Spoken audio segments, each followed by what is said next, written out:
KD kinall out ang double standard na paglipat ni LeBron sa 76ers.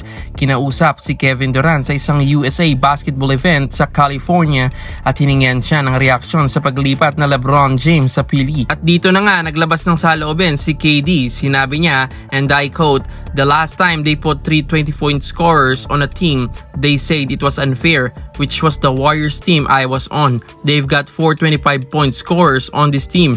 Klarong kwinestyon at pambabatikos ito sa double standard ng marami nung sumali si KD sa Warriors. Grabe ang hate na nakuha niya at tinawag siyang ring chaser.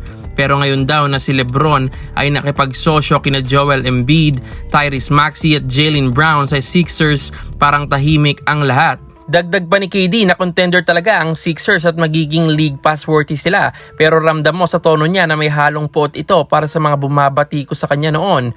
Ano sa tingin niyo mga idol, may point ba si KD na unfair ang fans kay LeBron kumpara sa kanya? Ang latest update naman kay Steph, mga idol, linawin natin ang pinakamainit na balita ngayong araw. Nag-viral sa social media ang chika na nakikipag-usap na raw si Brad Stevens ng Celtics sa Warriors para kunin si Steph Curry kapalit ni na Paul George, Sam Hauser at maramihang draft picks. Pero bago kayo magtaka at magpanik, heto pala daw ang totoong realidad as per NBA Insider Source.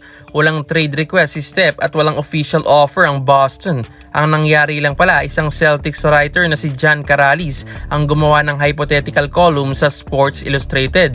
Sabi niya, kung sakaling magiging available si Steph, siguradong tatawag si Brad Stevens. Kaso, kinuha ito ng mga social media aggregators at binalita bilang breaking news.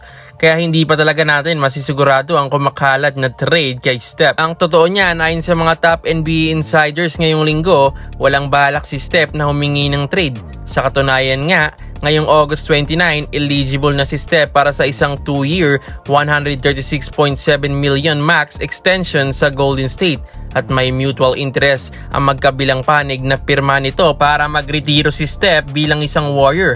Safe ang Dub Nation. Sa Miami Heat naman, si Bam Adebayo nung bumisita sa isang event at tinanong ng mga bata kung sino ang kanyang all-time top 5. Ang sinagot niya, Kobe, Steph, Jordan, KD at Tim Duncan. Wala si LeBron sa kanyang top 5 of all time. Kitang-kita sa video na nagwawala ang mga bata dahil sa tahasang inisnub ni Bam si LeBron James.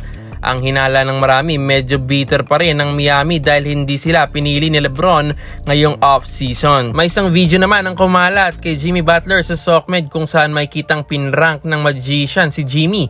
Naprank siya ng sikat na magician na si Sosam at artist na si J Balvin.